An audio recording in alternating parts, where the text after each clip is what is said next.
Hello प्यारे students, इवोस academy के इस ऑनलाइन प्लेटफॉर्म पे मैं आपका होस्ट, दोस्त और शुभचिंतक अमित कुमार फिर स्वागत करता हूं आज की इस शानदार क्लास में। तो कैसे हो आप लोग? आशा करता हूं आप सभी हष्ट पुष्ट और स्वस्थ होंगे। साथ ही आप लोगों की स्टडी बड़ी शानदार तरीके से चल रही, बड़ी मजे से चल रही होगी। आज की इस क्लास में हम अपने टॉपिक कंजक्शंस का नेक्स्ट भाग सबऑर्डिनेटिंग कंजक्शंस है, उसको कंप्लीट करने वाले हैं। तो आज की ये क्लास आप लोगों के लिए बड़ी शानदार होने वाली है, बड़ी ही महत्वपूर्ण होने वाली है, क्योंकि इस क्लास में हम बड़े ही महत्वपूर्ण एग्जाम्पल्स है उनको हल करने वाले हैं। तो आपको क्या करना है, आपको एक छोटा सा काम करना है। आपको ये जो क्लास है अपनी, इसको बिना स्किप किए हुए कंप्लीट देखना है, ताकि आप कंजक्शन से संबंधित किसी प्रकार की गलती ना करो। तो अपने इस क्लास को शुरू करें इससे पहले आप लोगों से एक बात कहना चाहेंगे, अगर आप हमारे चैनल पे आए हो, हमारे वीडियोस देख रहे हो, वीडियोस पसंद आ रहे हैं, हमारे चैनल को सब्सक्राइब कीजिए, वीडियो को लाइक कीजिए, शेयर कीजिए, साथ ही बेल आइकन को भी ऑन रखिए ताकि मेरे वीडियोस के नोटिफिकेशन सबसे पहले आप लोगों के पास पहुंचे। अब ज्यादा समय नहीं लेते, शुरू करते हैं आज का टॉपिक मैंने बता दिया है, कंजक्शंस पढ़ने वाले हैं। बात आज की क्लास की तरह, तो आज तो मैं आप लोगों को केवल सबऑर्डिनेटिंग कंजक्शन से वो पढ़ाने वाला हूं, लेकिन आप चिंता मत करो, चिंता मत किया करो रे, चिंता नहीं करनी है। चिंता आप एक तरफ रख दो, मैं आप लोगों को पहले कंजक्शंस के बारे में समझा देता हूं। मैंने अपनी पहले की क्लास में भी समझाया था और आज भी समझा रहा हूं। ये मत सोचा करो कि सर आज की क्लास में आप पीछे से संबंधित बताओगे कि नहीं बताओगे, सारा कुछ बताऊंगा रे। अपना टॉपिक क्या चल रहा है? अपना टॉपिक चल रहा है कंजक्शंस, है ना, कंजक्शंस चल रहे हैं अपने। तो कंजक्शंस के बारे में एक छोटी सी बात मैं बता ही देता हूँ ना, ये बताना जरूरी भी है आप लोगों को। कंजक्शंस, अगर आप लोगों ने वो पहले वाली क्लास देख लिया तो मैंने बताया था कंजक्शंस दो प्रकार के होते हैं। दो प्रकार कौन से होते हैं? तो इसमें नंबर एक पे आता है आपके पास कोऑर्डिनेटिंग कंजक्शंस। कौन से आते हैं? कोऑर्डिनेटिंग कंजक्शंस आते हैं। ये आपके पास कोऑर्डिनेट, ये जो प्रकार है अपना, इसके भी मैंने बाद में आज के आपको 4 प्रकार बताए थे। ये चारों प्रकार मैंने कंप्लीट कर दिए हैं पीछे की क्लास में, अगर नहीं देखे हैं तो देखना जरूरी है उनको भी। आज और जो दूसरा प्रकार मैंने बताया था, वो बताया था इसका सबऑर्डिनेटिंग कंजक्शंस। क्या बताया था? सबऑर्डिनेटिंग कंजक्शंस बताया था। वो उस समय भी बताया था मैंने और इसमें भी बता रहा हूँ, क्योंकि आज तो अपन को पढ़ना ही है। सबऑर्डिनेटिंग कंजक्शंस की बात करें तो इसके कोई प्रकार नहीं होते हैं, लेकिन कंजक्शंस बहुत सारे होते हैं। अब क्या होते हैं इसके बारे में मैं बात बता देता हूं कि सबऑर्डिनेटिंग कंजक्शंस क्या होते हैं। ये दोनों बातें अब समझ में आ गई? हाँ सर, बिल्कुल आ गई होगी। तो चलो आगे चलते हैं। देखो, आगे चले तो अपने पास सबऑर्डिनेटिंग कंजक्शंस में आते हैं। अब इनकी कोई वो अपने पास प्रकार तो होते नहीं, तो प्रकार चलेंगे, हम सारे वो कंजक्शंस पढ़ेंगे जो सबऑर्डिनेटिंग है। तो सर इसकी परिभाषा तो बताओ, परिभाषा बताएं। हाँ, परिभाषा बताना जरूरी है। वे कंजक्शंस जिनकी सहायता से, है ना, ध्यान से सुनना मेरी बात को, जिनकी सहायता से एक मुख्य वाक्य में कम से कम एक आश्रित उपवाक्य बनाया जाता है।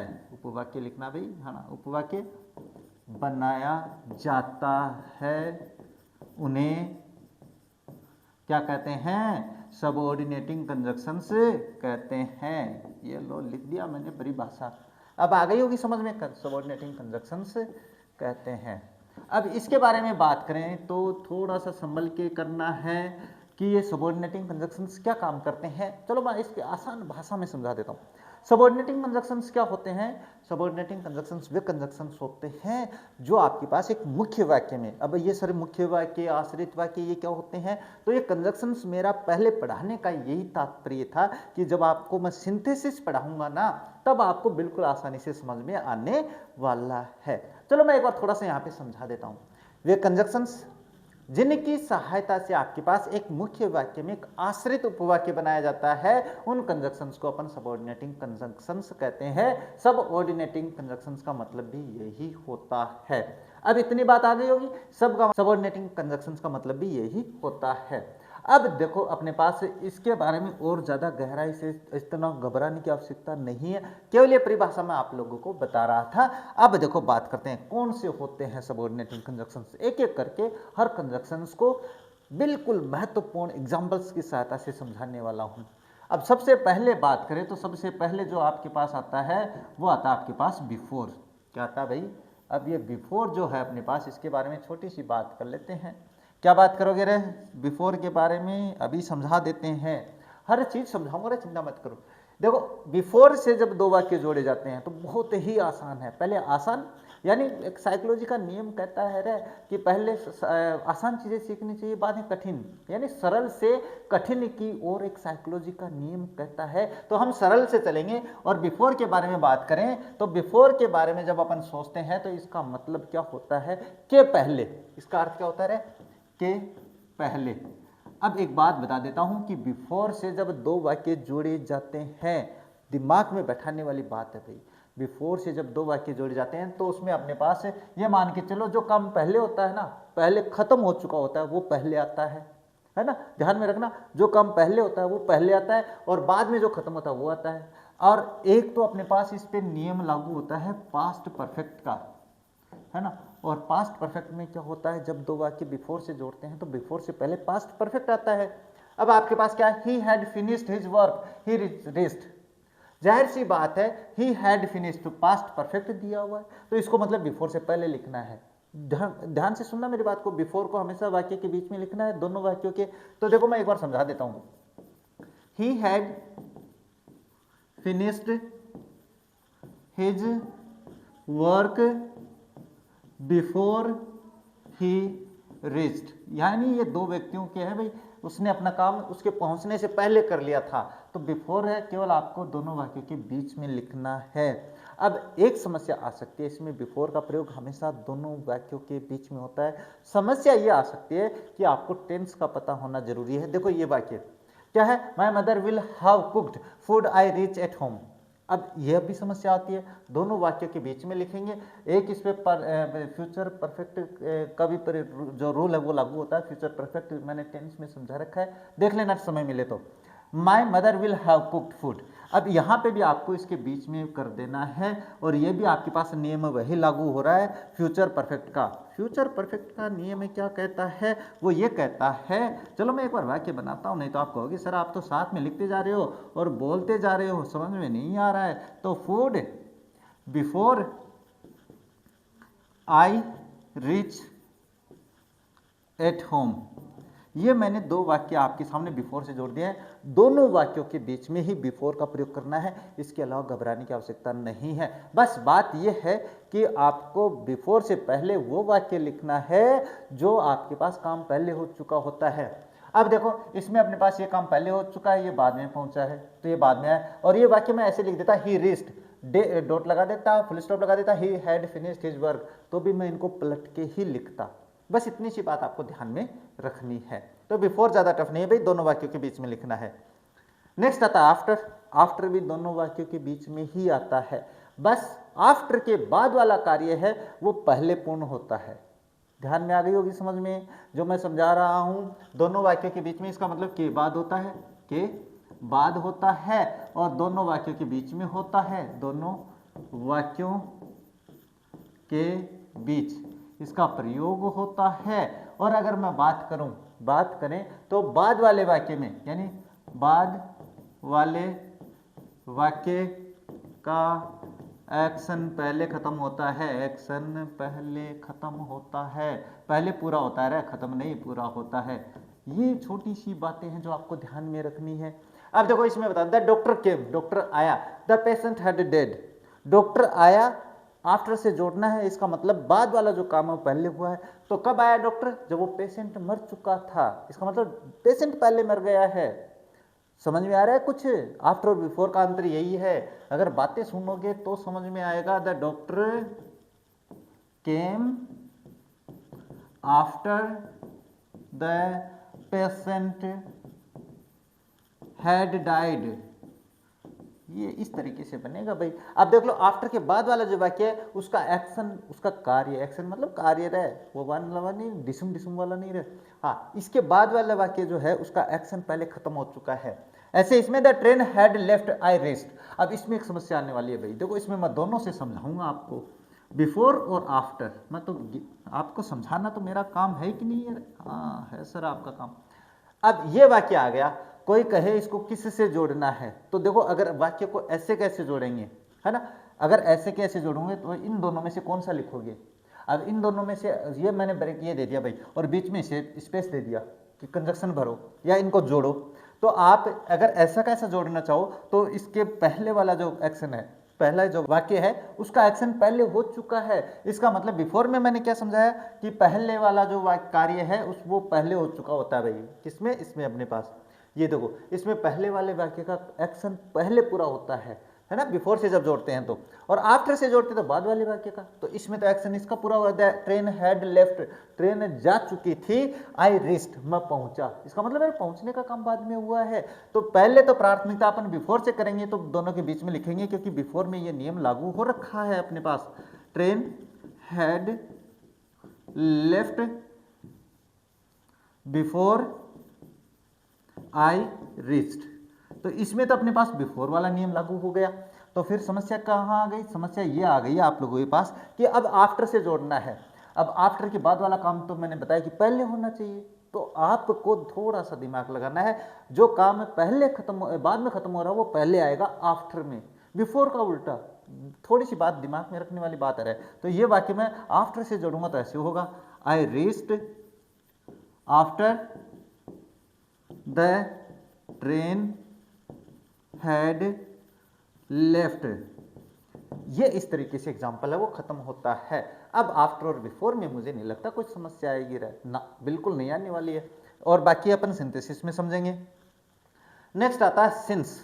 अब ये जो सिंस है अपने पास, ये कंजक्शंस अलग अलग भूमिका निभाता है, लेकिन जोड़ने का तरीका वही एक रखेंगे। मैं समझाऊंगा आप लोगों को। क्या कह रहा है सिंस? क्या कह रहा है? Conjunction of time. Conjunction of time का मतलब समय दर्शाने वाला भी होता है, जब से इसका अर्थ होता है। कंजक्शन ऑफ रीजन, ये कारण भी बताता है।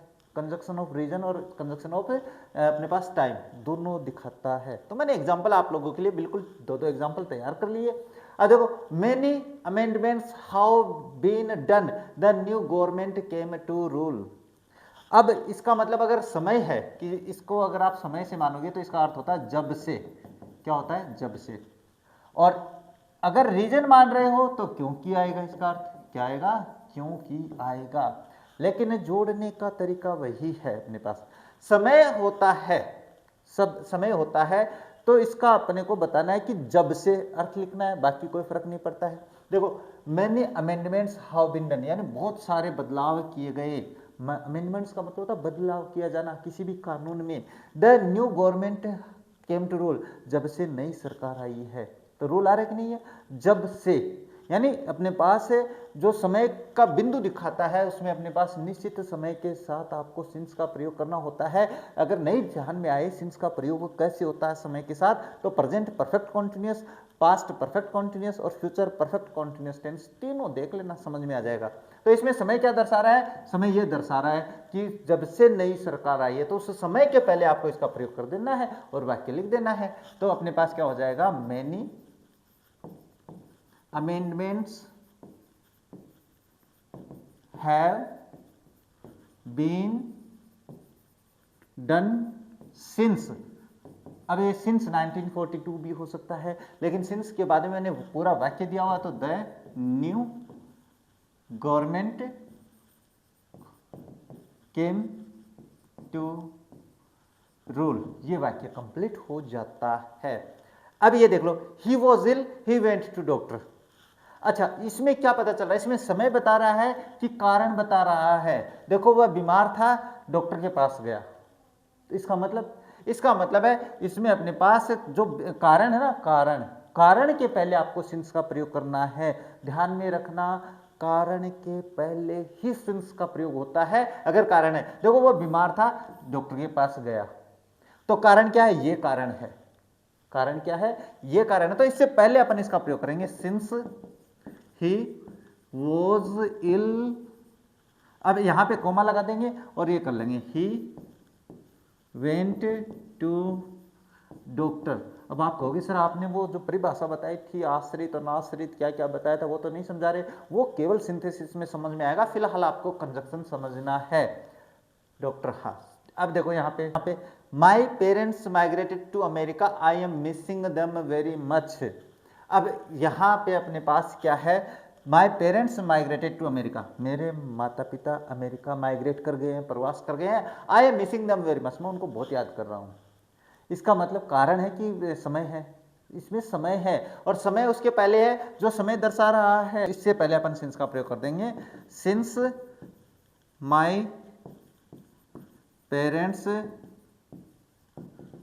Migrated to America, I am missing them very much. बस इतना सा तो काम करना है और करना क्या है, सिंस का प्रयोग बस इतना ही आसान है। अब देखो मैं आपको जो अपने पास रिक्त स्थान भरना होता है जिसमें कि इसमें कौन सा ऑप्शन आएगा वो अलग से समझाऊंगा। फिलहाल आपको कंजक्शन वाक्य कैसे जोड़े जाते हैं वो समझना है। Teacher punished him, he was late, teacher ने उसको सजा दी भाई, वह लेट था, तो इसमें कारण है। अब कारण है तो जाहिर सी बात है अगर कारण दिया हुआ है तो कारण के पहले ही अपन सिंस का प्रयोग करेंगे। अब यहाँ पे कारण था पहले तो पहले लिख दिया, अब कारण बाद वाले में तो बाद वाले के पहले लिखेंगे, तो बाद वाले के लिखेंगे तो क्या हो जाएगा, टीचर पनिश्ड। अब यहाँ पे अपने पास क्या है, हिम आ जाएगा और यहाँ पे अपने इस फुल स्टॉप को हटा देंगे, सिंस यहाँ पे अपने पास क्योंकि आएगा, ही वॉज लेट, क्योंकि वह लेट था, टीचर ने उसको सजा दी क्योंकि वो लेट था। अब लेट था कारण था, तो कारण के पहले आपको सिंस का प्रयोग कर देना है, बस इतना सा सिंस का प्रयोग होता है। अब इसके बाद में और क्या है, एज सुन एज, बढ़िया एग्जाम्पल, बढ़िया एग्जाम्पल, बहुत ही शानदार है भाई। अब ये स्पेस वाले मैं बाद में समझाऊंगा, अभी तो फिलहाल आपको जोड़ना सीखना है। एज सुन एज का मतलब जैसे ही, जैसे ही वैसे ही, ये होता है। जैसे ही मान लेते हैं बना ना, एक बार जैसे ही कर देता हूं, मैं समझा देता हूं आसान भाषा में।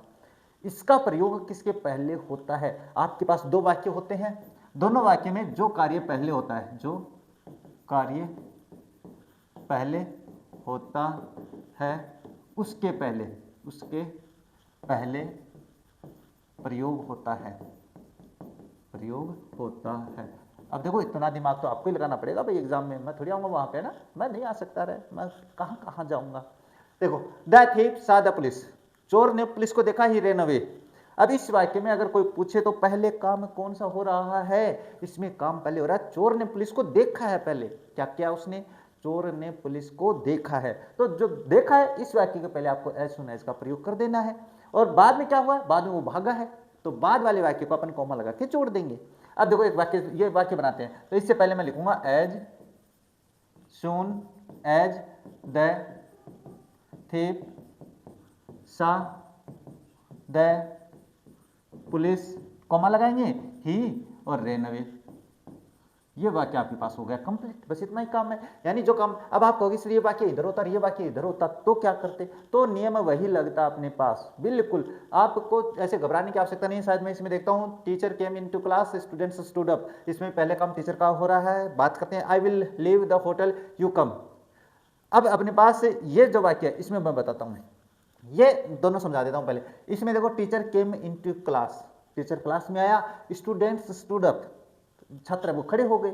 इस वाक्य में पहले कौन सा काम हो रहा है, टीचर के आने का हो रहा है भाई। टीचर कैसे, टीचर कक्षा में आया और उसके बाद में बच्चे खड़े होते हैं, तो जो काम पहले हो उसके पहले आपको एज सुन एज का प्रयोग कर देना है। तो क्या हो जाएगा यहाँ पे हो जाएगा as soon as teacher came into class, comma लगाएंगे और स्टूडेंट्स स्टूड अप, ये हो जाता है वाक्य कंप्लीट। अब अगर ये वाक्य पहले होता और ये बाद में होता तो इसी वाक्य के पहले अपन वो लगाते तो एज सुन एज वो बीच में आ जाता। यहां पे देख लो, I will leave the hotel you come, जैसे तुम आ जाते हो मैं होटल छोड़ दूंगा। इसका मतलब पहला काम कौन सा होगा भाई, पहले ये होगा, अगर ये आएगा तो ही तो मैं होटल छोड़ूंगा ना। तो इसका मतलब इसके आने का काम पहले है, तो आपको एज सुन एज का प्रयोग इसके पहले करना है। तो इसके पहले करोगे तो इसका मतलब फुल स्टॉप बीच में लिखना पड़ेगा, तो क्या हो जाएगा I will leave the hotel और अपने पास एज सुन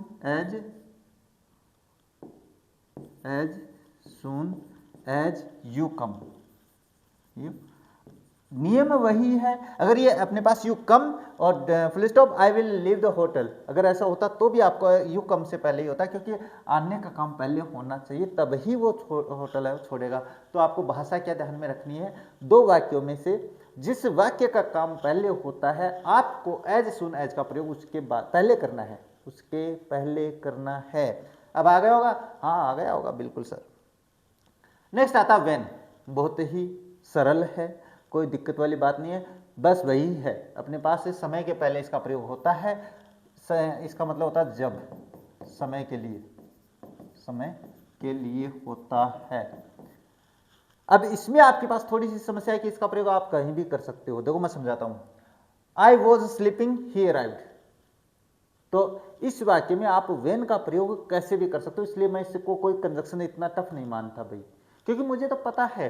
तो देखो इसको मैं ऐसे बनाता हूं, वेन आई वॉज स्लीपिंग, जब मैं सो रहा था, ही केम, ही अराइव्ड, ही अराइव्ड, ये हो जाता है पहला। तो दूसरा मैं ये लिखूं, I was sleeping, sleeping when he arrived, यानी ये कंजक्शन थोड़ा इस तरीके का है कि इसमें अपन कहीं पर भी इसका प्रयोग कर सकते हैं।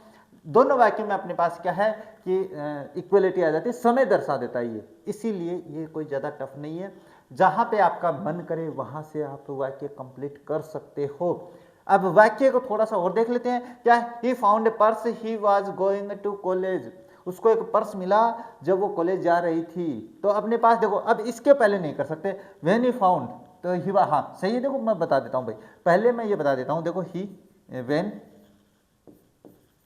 When he found a purse, जब उसको पर्स मिला तो फिर वो क्या कर रही थी, ही वॉज गोइंग टू, वह he was going to college. देखो जब उसे पर्स मिला तो वह कहाँ, कॉलेज जा रहा था। अब इसी वाक्य को ही फाउंड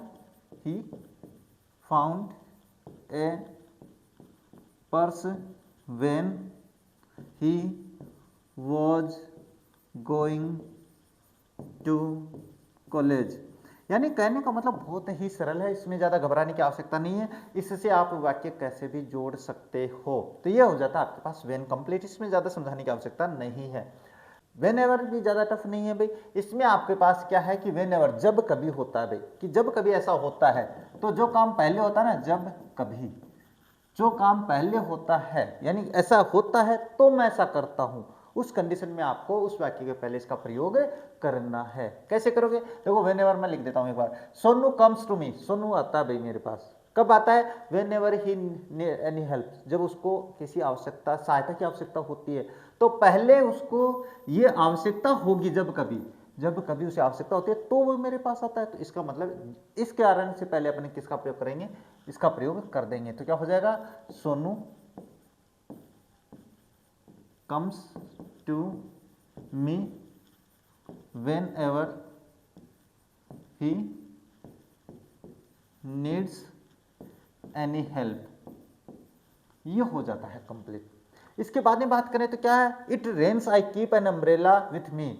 अब इसमें देखो आप लोग, हाँ इट रेन्स, बारिश होती है, आई कीप एन अम्ब्रेला विथ मी, तो मैं अपने पास क्या है, अम्ब्रेला रखता हूं। तो पहले काम क्या होता है, पहले ये होता है भाई, जब बारिश होती है जब कभी, तो मैं ऐसा करता हूं भाई। तो क्या हो जाएगा, वेन एवर, ये ध्यान में रखना भाई, हाँ इसमें थोड़ी सी समस्या आ जाएगी, आगे पीछे हुआ आप दिक्कत हो जाएगी।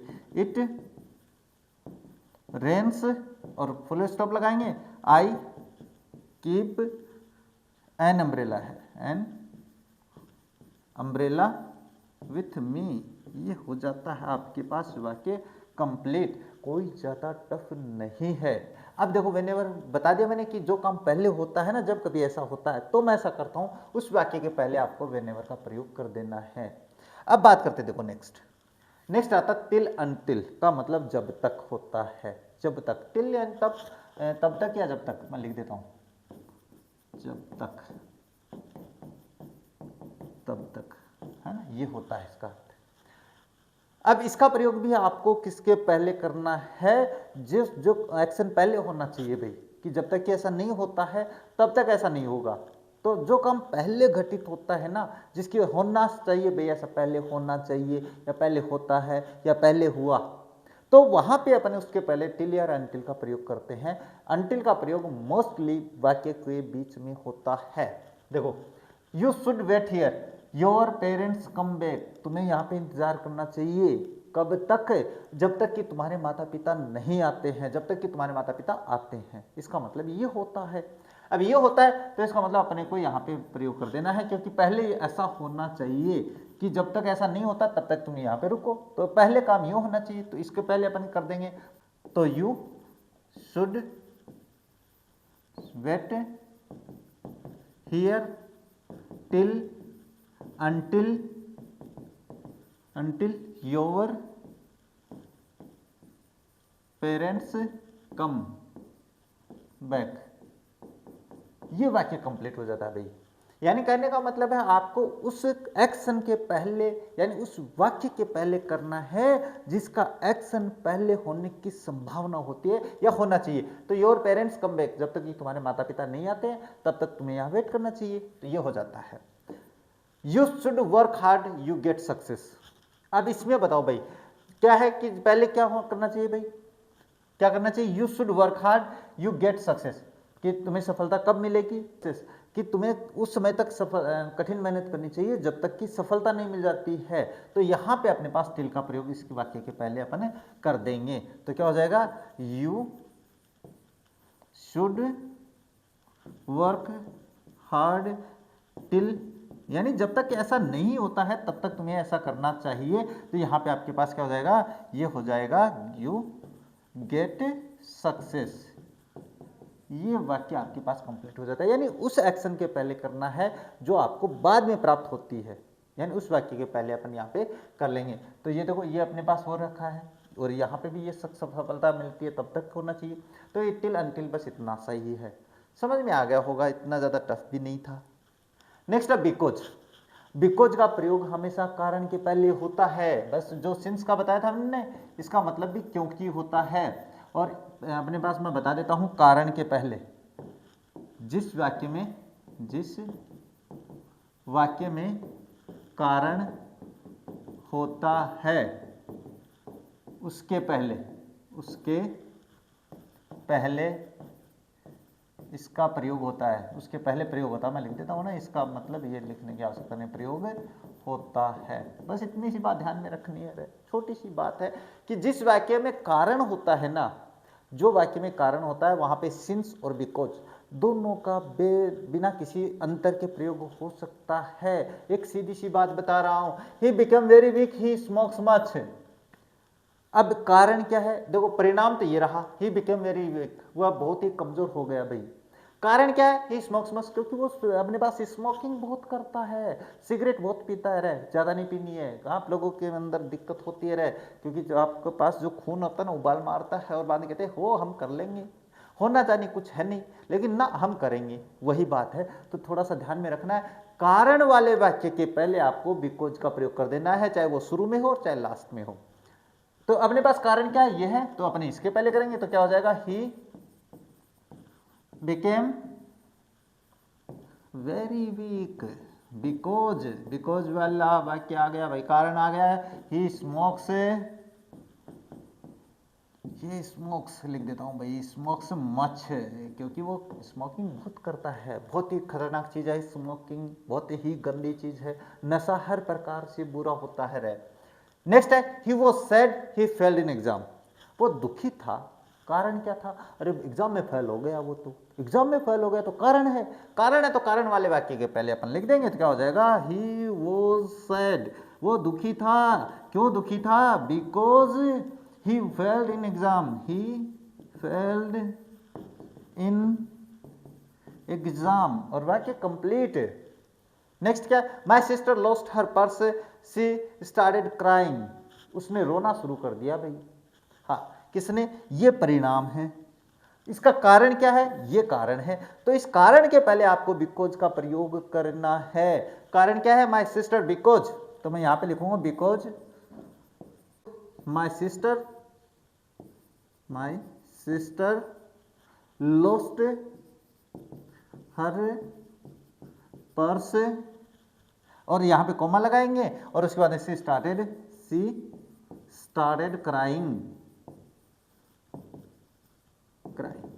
अब इस वाक्य को आपके पास कैसे कर सकते हो, आप उस वाक्य को पहले लिख के बीच में इसका प्रयोग कर सकते हो। ये दोनों तरीके से आपके पास सही होता है। मैं वो बातें बताता हूँ रे जो आपको कहीं नहीं पढ़ने को मिलने वाली है, तो मेरी बातें थोड़ी सी सुन लिया करो। अभी नहीं याद करोगे रे, अभी तो आप लोग नहीं समझते हो कि ना सर हमें तो वहाँ से पढ़ना है, मुझे पता है रे, दिमाग में आती है। वो कहते हैं ना, एक खान सर का एक डायलॉग है, अच्छे व्यक्ति और अच्छी किताबें बहुत देर से समझ में आती है ना, बहुत ज़्यादा समय लगता है उनको समझने में, अच्छे व्यक्ति को समझने में, और अच्छी किताबें ऐसे धीरे धीरे समझ में आती है। तो कोई बात नहीं, धीरे धीरे रे मना, धीरे सब कुछ होए, माली सिंचे सो घड़ा ऋतु आए फल होए। हम भी चल रहे हैं, तुम भी चल रहे हो, चलो। नेक्स्ट आता है एज कंजक्शन। बिल्कुल बढ़िया कंजक्शन है भाई। ये अपने पास क्या है, टाइम भी दर्शाता है, ये कारण भी दर्शाता है। जहां पर अपन ने सिंस का प्रयोग किया है वहां पे अपन इसका प्रयोग कर सकते हैं, बिकॉज में कारण के स्थान पे कर सकते हैं। और समय के लिए भी मैं बता देता हूं, जो जिस वाक्य में समय होता है वो अपन लिख देंगे, चिंता मत करो। इसका मतलब होता है जैसे, समय का मतलब बताता हूं जब होता है इसका मतलब, और कारण में अपने पास क्योंकि हो जाता है, क्या हो जाता है, क्योंकि हो जाता है। जहां पे सिंस का प्रयोग किया था ना कारण के लिए, कोई अंतर नहीं है। चलो समझाते हैं। ही found my book, he was walking in the garden.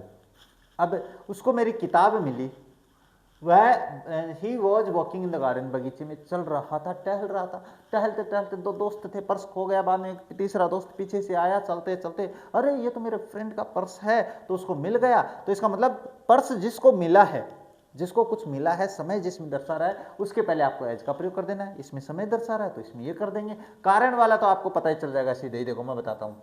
He found my book as. अब यहाँ पे अपन क्या कर सकते हैं, अपन यहाँ पे वेन का प्रयोग कर सकते हैं। क्या सिंस का प्रयोग कर सकते हैं? नहीं कर सकते हैं, नहीं कर सकते हैं, क्योंकि वो समय का बिंदु दिखाता है।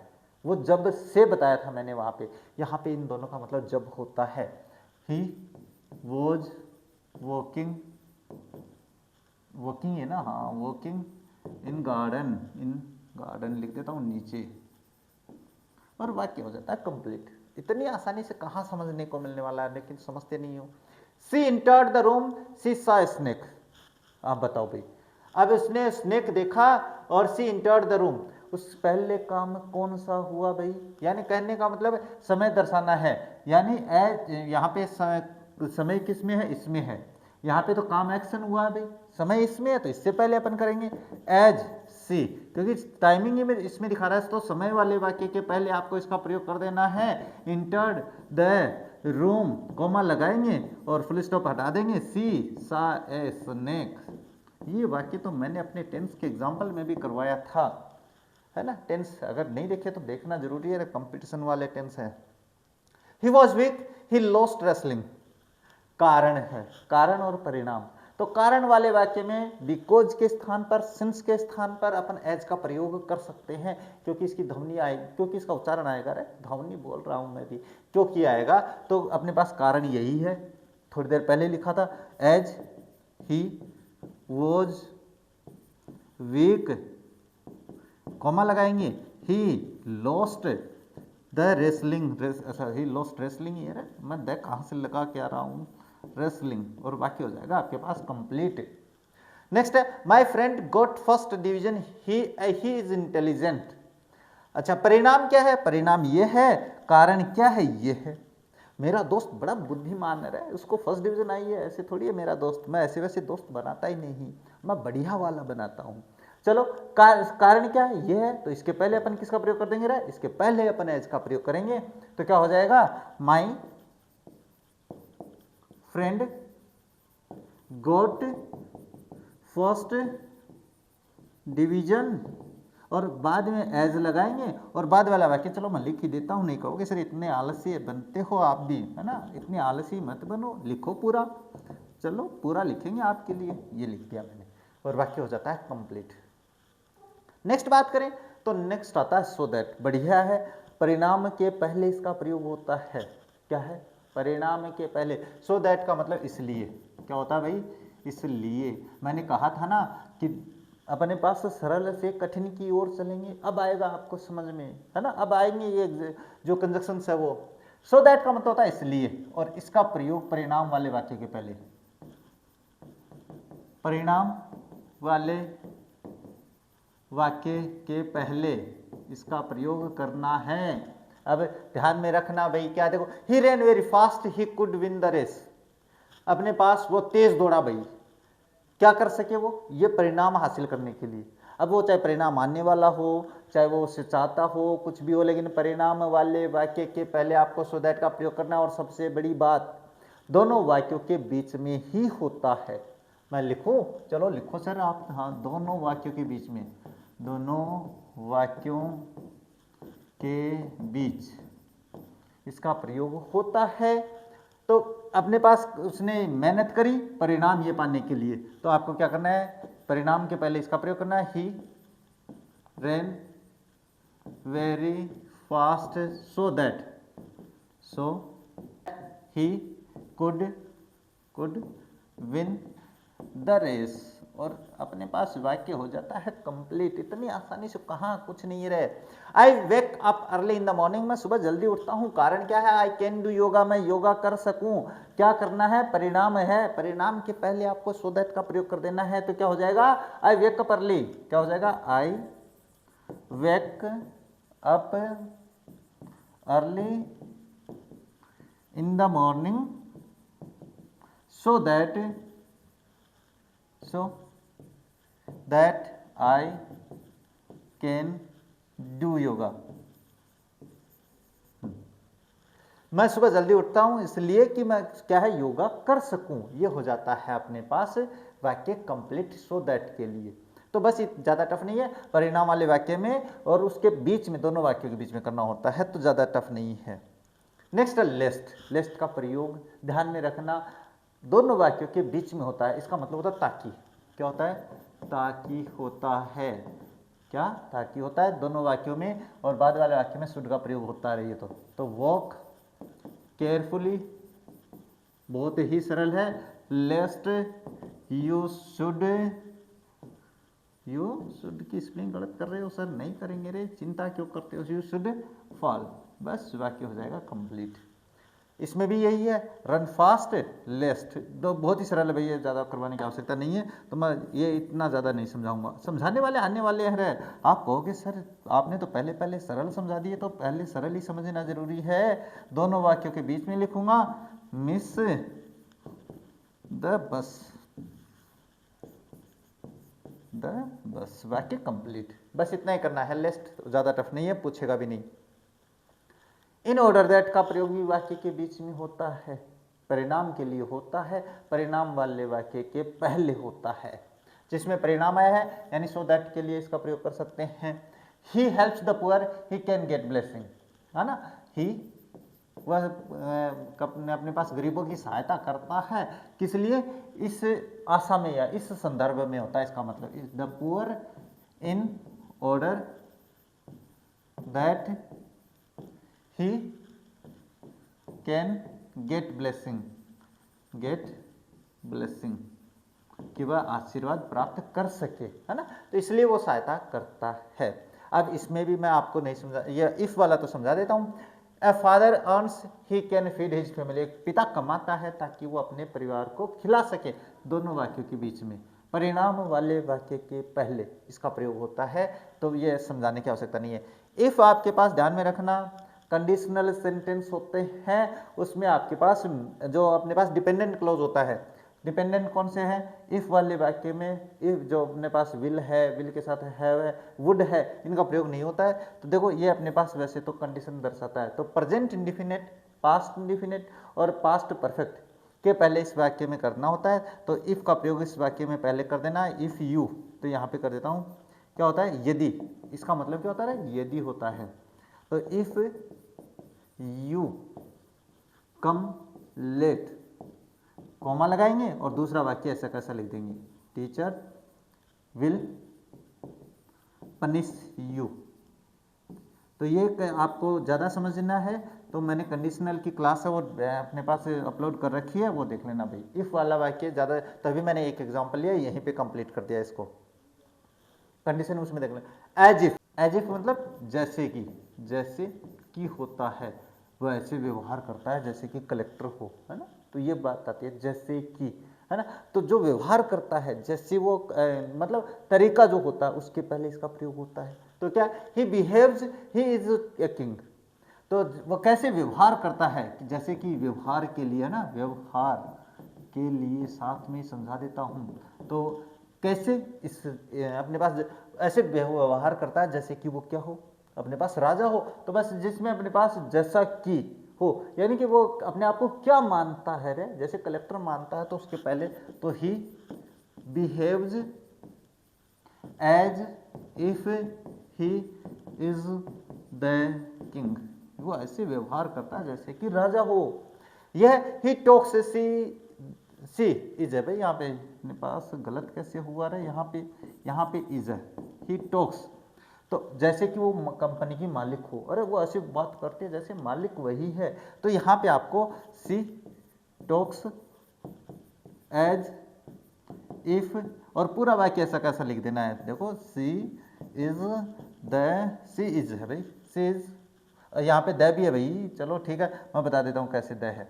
ये मेरे पास कौन सा नियम लागू होता है रे, ये अपने पास द आर्टिकल वाला नियम है। तो सी इज यहाँ पे है, क्या है ये मैं लिख देता हूँ, इज यहाँ पे है, is the owner of, the owner of the company, है ना। ये वाक्य थोड़ा सा समझ में नहीं आया, कोई बात नहीं, आगे समझा देंगे। एज इफ वाला, है ना, ये मैंने अपने पास पास्ट इंडिफिनिट में भी समझा रखा है, वहां पे देख लेना। अनलेस का मतलब होता है जब तक कि नहीं, जब तक कि नहीं, ये आपके पास आने की संभावना बनती है। इसका प्रयोग भी समय के पहले, जिसमें समय दर्शाता है, जो शर्त वाला जो समय होता है, जब तक कि तुम ऐसा नहीं करते हो, शर्त लिख देता हूं मैं, है ना, शर्त के लिए, शर्त के लिए। और इसकी तो बहुत ही आसान बात बता देता हूं, इसका प्रयोग उस वाक्य के पहले करना है जो नेगेटिव नहीं है। देखो इसमें आते हैं, ही can not forgive you, you confess your fault, वो तुम्हें माफ नहीं कर सकता है, यू कन्फेस योर फॉल्ट, जब तक कि तुम ऐसा नहीं करते हो। यानी शर्त बता रहा है कि जब तक कि तुम ऐसा नहीं करते हो वो ऐसा नहीं करेगा या ऐसा नहीं कर सकता है। बस इतनी सी बात ध्यान में रखनी है।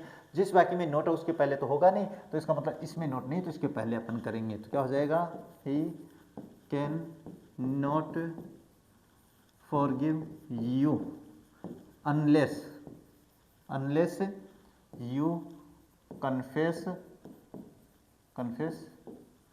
योर फॉल्ट, यानी जब तक कि तुम अपनी गलती नहीं मान लेते वो तुम्हें माफ नहीं कर सकता है।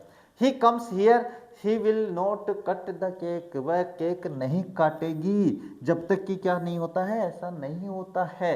तो यहाँ इसके पहले अपन अनलेस का प्रयोग करेंगे, क्योंकि जब तक कि ऐसा नहीं होता है। तो अनलेस ही कम्स हियर, और कॉमा लगाएंगे, और she will not cut the cake, जब तक वो यहाँ नहीं आएगा वो केक नहीं काटेगी। शर्त है, ये समय दर्शाता है शर्त में भी, तो ये दर्शा दिया है भाई।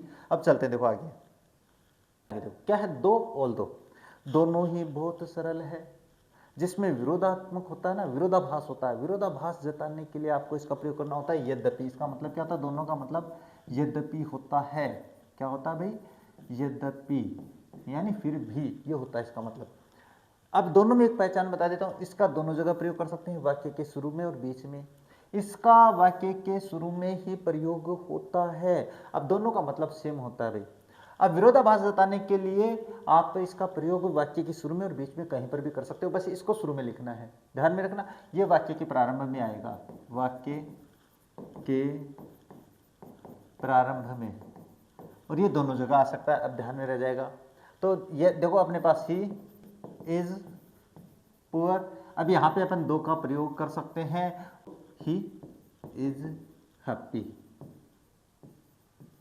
ये वाक्य आपके पास कंप्लीट हो जाता है। अब इसमें अपने पास इन दोनों का प्रयोग अपन शुरू में भी करके बना सकते हैं, ही दो, ये बिल्कुल चिंता मत करो रहे, यानी कहने का मतलब ये विरोधाभास बताने वाले ऑल दो और दो का प्रयोग तो कोई ज्यादा टफ ही नहीं है रहे, है ना, दो। अब इसके बाद ही इज पुअर, और यहाँ पे लगा देंगे ही इज हैप्पी।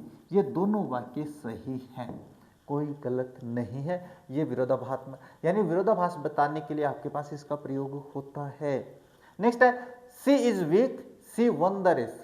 हाँ, अपने पास क्या है, ये रहा कमजोर है और अपने पास ये जीत गई भाई, फिर भी जीत गई, ये होता है इसका मतलब, फिर भी, यद्यपि, है ना, ये अपने पास इसका अर्थ होता है भाई, है ना, फिर भी होता है, यद्यपि होता है। तो देखो सी दो, मैं ये लिख देता हूँ दो सी, यहाँ पे ऑल्दो का प्रयोग भी कर सकते हो, इसलिए मैं नहीं लिख रहा भाई, तुम देख लेना। दो she is weak she won the race, ये हो जाता है वाक्य कंप्लीट। इसके बाद में अब ये दो मैं यहाँ बीच में भी लिख सकता हूँ, क्या हो जाएगा, सी इज वीक दो सी वन द रेस। अपने पास वो कमजोर है फिर भी रेस जीत गई है। हाँ, वह कमजोर है फिर भी अपने पास वह क्या है, यद्यपि वह कमजोर है वह रेस जीत गई। ये हो जाता है अपने पास दो का और दो का प्रयोग।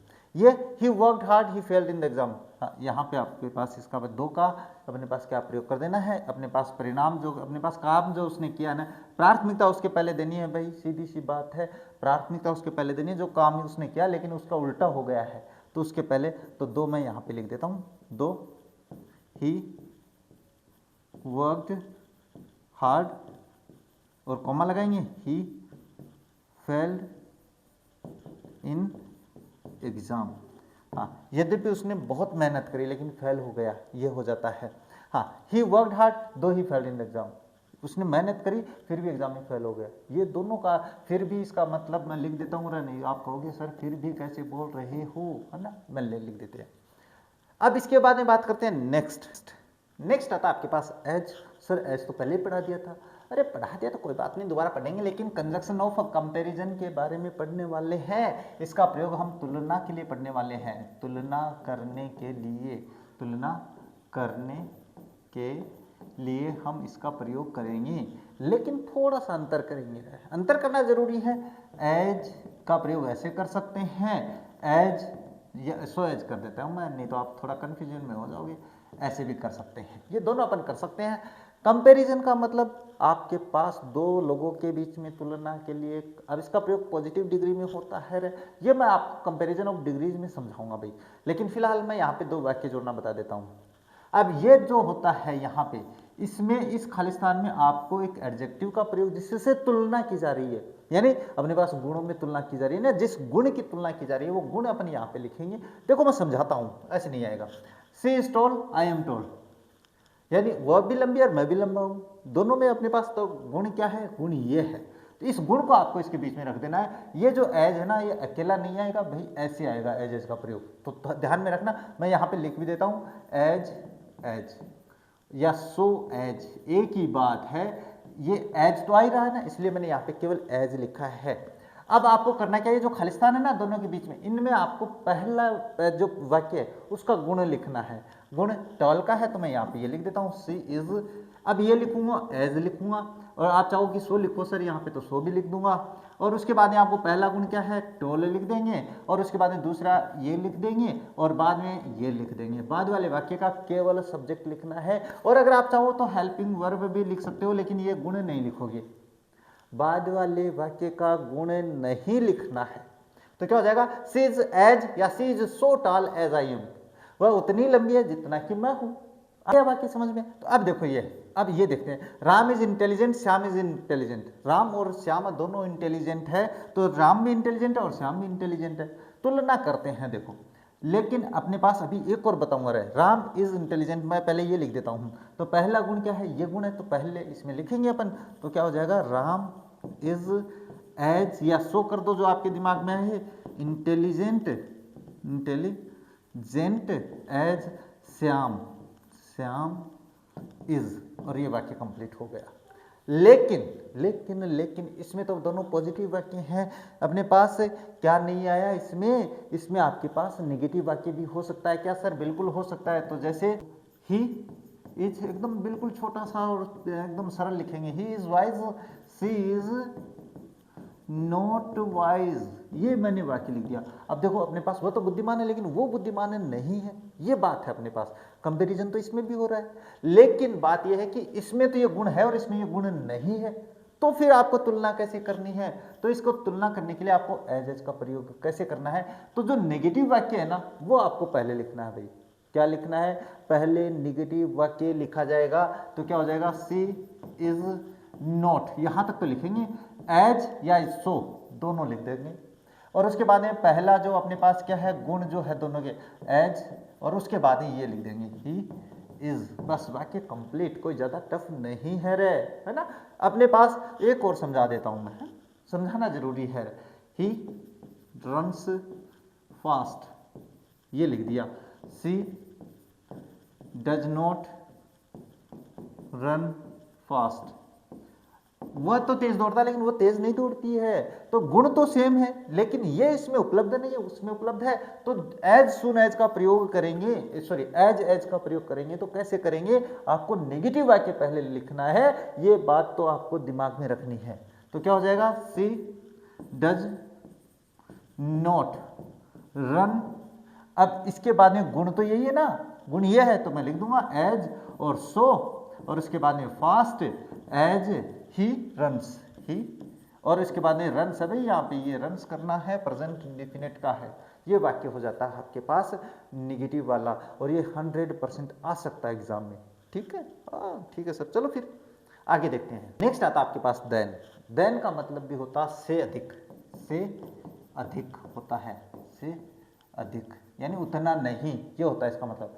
तो ये अपने पास तुलना के लिए होता है, तुलना के लिए।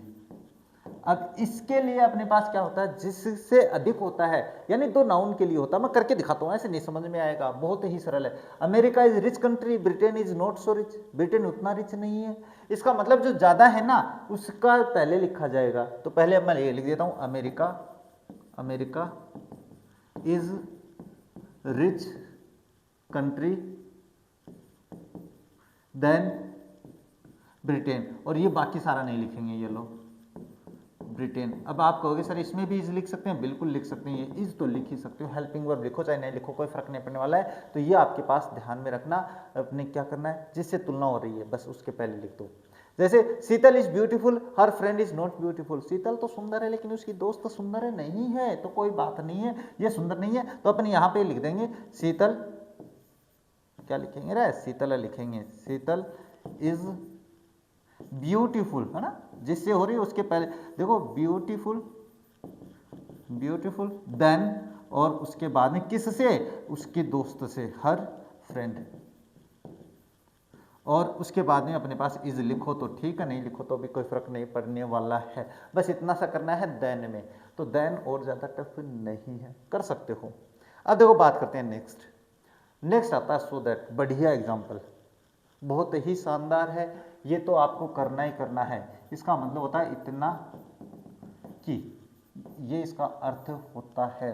ये आपके पास हर एग्जाम में पूछा जाता है, परीक्षा में तो पक्का आएगा रे, ये तो 100% है। देखो अब इसलिए जो मैंने अपनी जो पहली क्लास अपलोड करी थी है ना कंजक्शंस के बारे में, तो मैंने बताया था जिस कंजक्शन के बीच में स्पेस होता है, उस स्पेस में पहले कुछ चीज लिखी जाती है।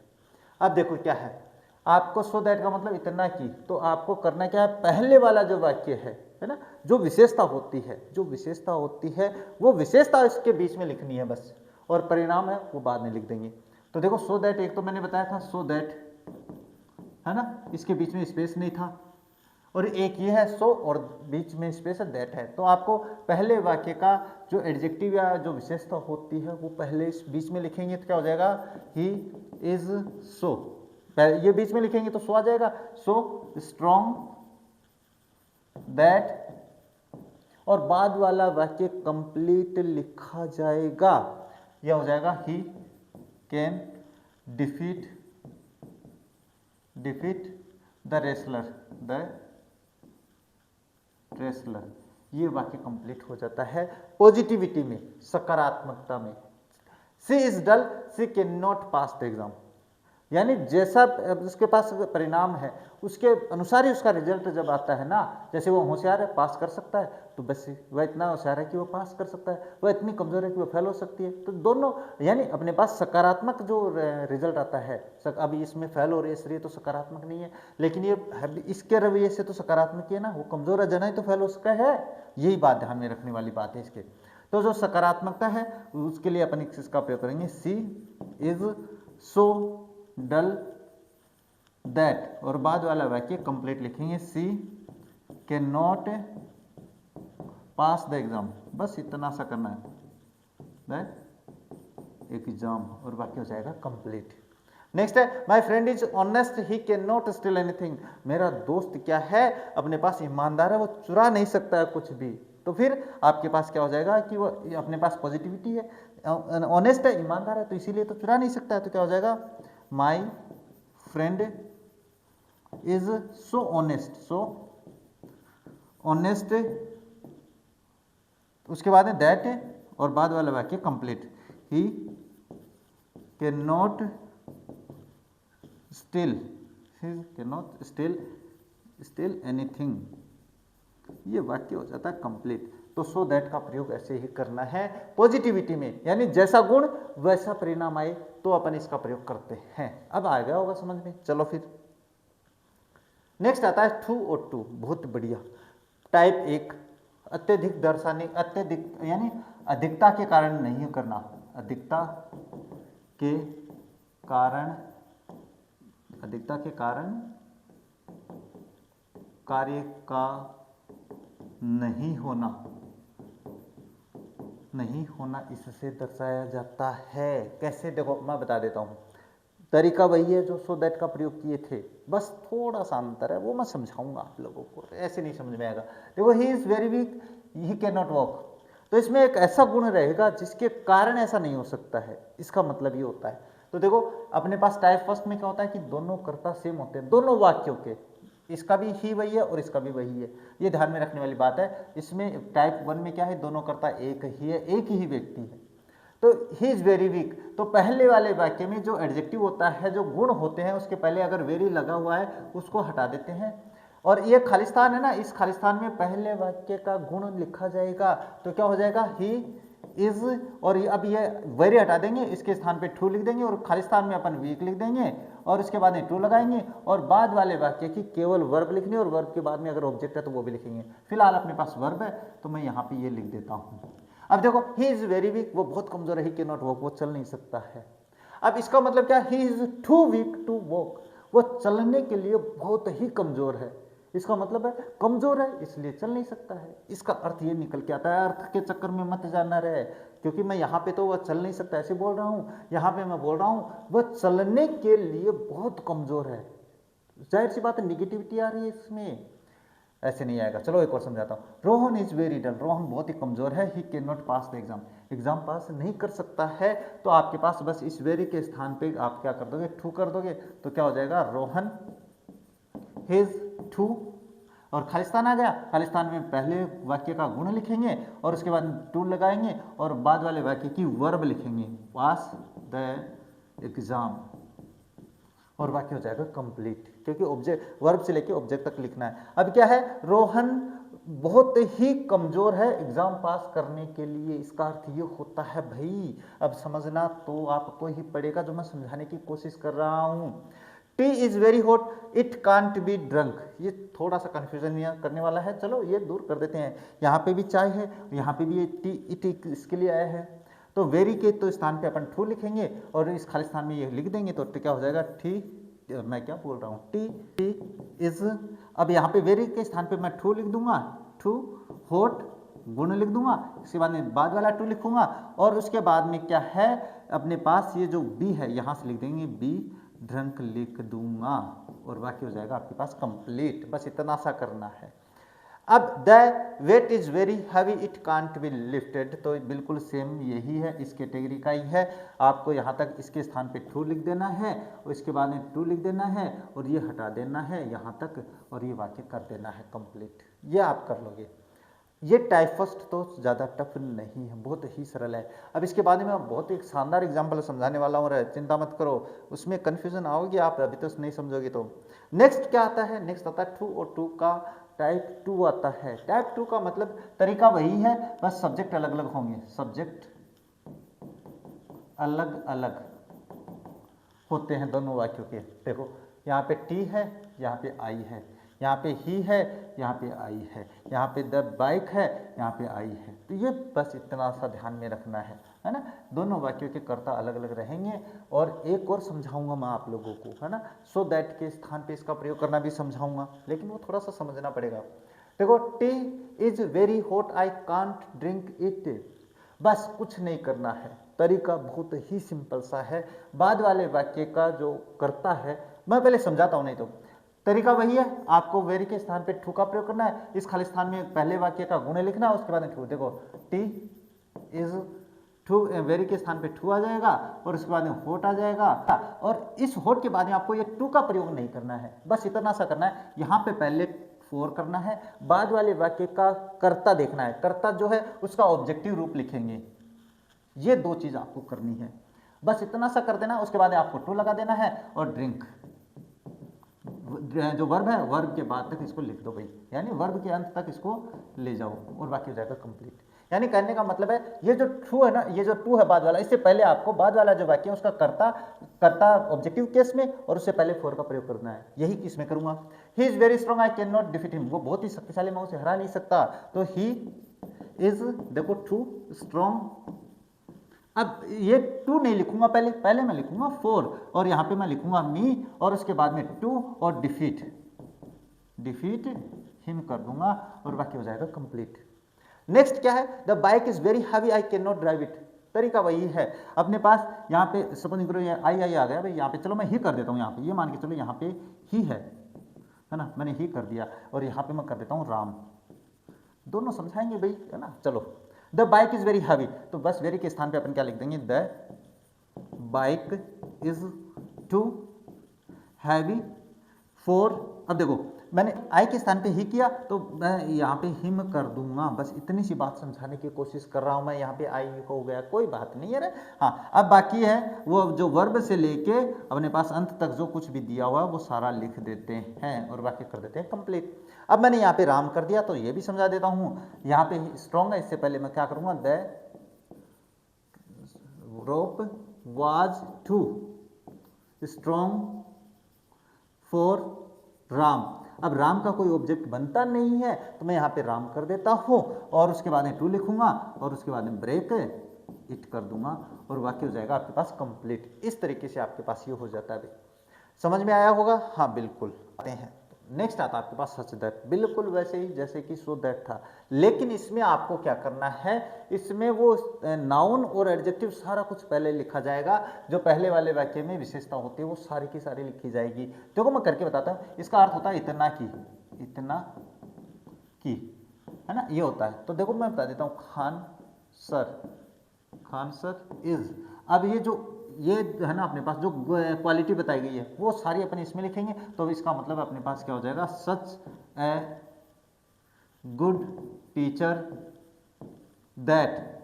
और इसके बाद में आगे वाला वाक्य कंप्लीट लिखेंगे, ऑल रेस्पेक्ट्स हिम, और बाकी हो जाएगा कंप्लीट। इस तरीके से करना है। यानी कहने का मतलब ये जो पहले वाले वाक्य में विशेषता होती है ना किसी नाउन की, प्रोनाउन की, वो सारी इस बीच में लिखेंगे और दोनों वाक्य को कर देंगे कंप्लीट। देखो, she is such a beautiful girl that everybody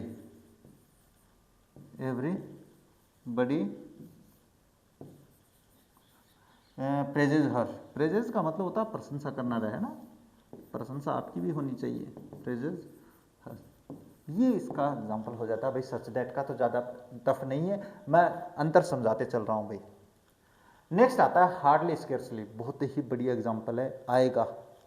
इसमें आपको करना कुछ नहीं है। ये जो अपने पास ये दोनों शब्द हैं, यानी हार्डली हो चाहे स्केर्सली हो, स्पेस हो, इस स्पेस में जो पहले वाला वाक्य है वो कंप्लीट लिखना है। बस इतना ही करना है और वाक्य कंप्लीट हो जाएगा। जैसे हार्डली क्या हो जाएगा भाई, जैसे ये बता देता हूँ, हार्डली, और he had reached the station then, या वेन है क्या, वेन, हाँ वेन आएगा भाई यहाँ पे, when it began to rain. इसका अर्थ समझा देता हूँ उसके बाद में, मुश्किल से ही, जब, इसका मतलब मुश्किल से ही तब। तो hardly he had reach the station, वह मुश्किल से स्टेशन पे पहुंचा था कि जब बारिश शुरू हुई, यानी जब बारिश शुरू हुई तो मुश्किल से स्टेशन पे पहुंचा था। बस इतना ही करना होता है। तो बस ये दोनों, ये वाक्य आपको इसके बीच में लिख देना है और आपको स्केर्सली से जोड़ लेना है इसको, है ना, स्केर्सली। चलो मैं लिख देता हूँ, है ना, नहीं तो आप कहोगे सर आपने तो कंजूसी करना शुरू कर दिया। ये वाक्य यहाँ पे लिखोगे, यहाँ पे वेन लिखोगे और इसके बाद कंप्लीट लिख देना है। और आपका ये बहुत ही ज़्यादा टफ नहीं है भाई, तो मैं ज़्यादा नहीं समझाऊंगा। इसके बाद में बात करते हैं नो सूनर देन। बढ़िया एग्जाम्पल है, बढ़िया कंजक्शन है, एग्जाम्पल नहीं रहे, आने वाला जो एग्जाम में होता है। लेकिन इसमें थोड़ी सी समस्या आएगी भाई, मैं समझाऊंगा समस्या का भी समाधान। इसका अर्थ क्या होता है, ज्यों ही त्यों ही, है ना, हाँ त्यों ही मैं लिख देता हूँ भाई, नहीं तो आप समझोगे क्या बता दिया सर। चलो, ज्यों ही त्यों ही होता है इसका, या जैसे ही वैसे ही, ये इसका मतलब होता है। यानी एक काम के तुरंत बाद दूसरा कार्य घटित तो होता है। एज सुन एज में शायद मैंने बताया नहीं था, बस उसके स्थान पे इसका प्रयोग पूछ सकता है। मैं समझाऊंगा भाई उस वहाँ पे भी। चलो मैं एग्जाम्पल करता हूँ, उसके बाद में समझाते हैं इसका आगे का जो क्या पार्ट है। नो सुनर देन, करना क्या है, देखो नो सुनर देन के लिए आपको एक बात और समझानी जरूरी है भाई। क्या, वो समझा देता हूं मैं कि नो सुनर देन के साथ इन्वर्जन का प्रयोग होता है। सर ये इन्वर्जन खराब ले आए हो, हाँ इन्वर्जन का प्रयोग होता है। कहाँ से ले आए सर, इन्वर्जन क्या होता है, सबसे पहले तो ये समस्या आती है। इन्वर्जन में कोई ज़्यादा घबराने की आवश्यकता नहीं है, बस अपने कंजक्शंस में, जब अपन कंजक्शन में चलेंगे तब समझाऊंगा क्या करना है। इसमें आपको हेल्पिंग वर्ब का प्रयोग कर्ता से पहले करना होता है, कर्ता से पहले करना होता है। बस इतनी सी बात ध्यान में रखनी है। तो सर ये तो अपन प्रश्नवाचक वाक्य में भी करते हैं, बिल्कुल करते हैं, लेकिन उसके अंत में ये निशान आता है तब करते हैं प्रश्नवाचक में। यहाँ पे अपन ऐसा कुछ नहीं करने वाले हैं, सिंपल का सिंपल रखेंगे। अब देखो बात करते हैं इसमें आए तो नो सुनर के साथ हमेशा इन्वर्जन का प्रयोग होता है। करेंगे कैसे वो मैं समझा देता हूँ भाई। देखो पहला जो वाक्य है आपको क्या करना है, इस खालिस्तान में लिखना है। पहला वाक्य यानी जो काम पहले हुआ है, वो आपको इसमें लिखना है। समझ में आ गई होगी इतनी बात, हाँ ठीक, मैं समझाता हूँ। अब नो सुनर, ये वाक्य मुझे बीच में लिखना है, इसका मतलब नो सुनर पहले आएगा, नो सुनर। अब आपके पास ये वाक्य लिखेंगे तो इस वाक्य का कर्ता क्या है, द फोन है। तो इससे पहले आपको हेल्पिंग वर्ब का प्रयोग करना है। तो और दो वाक्य ऐसे हैं जिनमें हेल्पिंग वर्ब नहीं आती है, प्रेजेंट इंडेफिनिट का सिंपल वाक्य, पास्ट इंडेफिनिट का सिंपल वाक्य। और ये पास्ट इंडेफिनिट का सिंपल वाक्य क्योंकि वर्ब की सेकंड फॉर्म आई है। ये मैंने अपने टेंस में समझाया था लेकिन समझे नहीं आप। नो सुना, अब ये वाक्य लिखना आप लोगों को, तो इस वाक्य की हेल्पिंग वर्ब तो है नहीं, तो अगर हेल्पिंग वर्ब होती तो मैं हेल्पिंग वर्ब पहले लिख देता, इसीलिए वाक्य समझा रहा हूँ। ये पास्ट इंडेफिनिट है तो पास्ट इंडेफिनिट की हेल्पिंग वर्ब होती है डिड। अब मैं यहाँ पे ये द फोन लिखूंगा, ये द फोन हो गया है यहाँ पे, और उसके बाद में ये जो वर्ब आ रखी है इसकी वर्ब की फर्स्ट फॉर्म आएगी रिंग आएगी, क्योंकि यहाँ पे डिड के साथ हमेशा वर्ब की फर्स्ट फॉर्म आती है। अब ये पहला वाक्य कंप्लीट हो गया, इसके बाद में मैं लिखूंगा देन, और बाद वाला वाक्य कंप्लीट लिख दूंगा। क्या लिखूंगा, आई पिक्ड अप इट। ये इस तरीके से आपको करना है भाई। अब देखो ये आगे वाला समझाता हूं तब आएगा। I open the door, I saw my parents. पहले काम क्या हुआ है, दरवाजा खोलने का, बाद में मैंने अपने माता पिता को देखा है, ये हो जाता है। इसका अर्थ क्या था, जो ही फोन बजा त्यों ही मैंने उठा लिया, इसका मतलब ये होता है। अब इसने क्या किया, काम पहले दरवाजा खोला भाई, दरवाजा खोला, तो इस वाक्य को आपको इसमें रखना है। इसमें रखेंगे तो नो सुनर के बाद में आपको पहले हेल्पिंग वर्ब लिखनी होगी, जैसे मैंने ये लिखी है। तो क्या है, ये वाक्य लिखूंगा तो पहले मैं नो सुनर लिख देता हूँ, नो सुनर, ये मैंने लिख दिया भाई यहाँ पे। अब इसके बाद में मुझे ये वाक्य लिखना, तो इस वाक्य की हेल्पिंग वर्ब लिखनी है। हेल्पिंग वर्ब देखूँ तो वर्ब की सेकंड फॉर्म आ रखी है, हेल्पिंग वर्ब नहीं है तो इसकी वर्ब की सेकंड फॉर्म होती है, ये पास्ट इंडेफिनिट का होता है, तो मैं लिख दूंगा पास्ट इंडेफिनिट की हेल्पिंग वर्ब डिड होती है। अब मैं कर्ता लिखूंगा, ये लिख दिया मैंने। अब इसके बाद क्या ओपन डाल रखी है वर्ब की सेकंड फॉर्म, इसकी वर्ब की फर्स्ट फॉर्म बनाऊंगा मैं ओपन, और इसके बाद में क्या हो जाएगा द डोर, और इसके बाद में वाक्य कंप्लीट हो गया तो लिख दूंगा देन, और उसके बाद में बाद वाला वाक्य कंप्लीट, कुछ चेंज नहीं करना। ऐसा माई पेरेंट्स, बस इतना सा काम करना है। और ये मैं एग्जांपल और भी लेके आऊंगा, चिंता मत करो, घबराने की आवश्यकता नहीं है।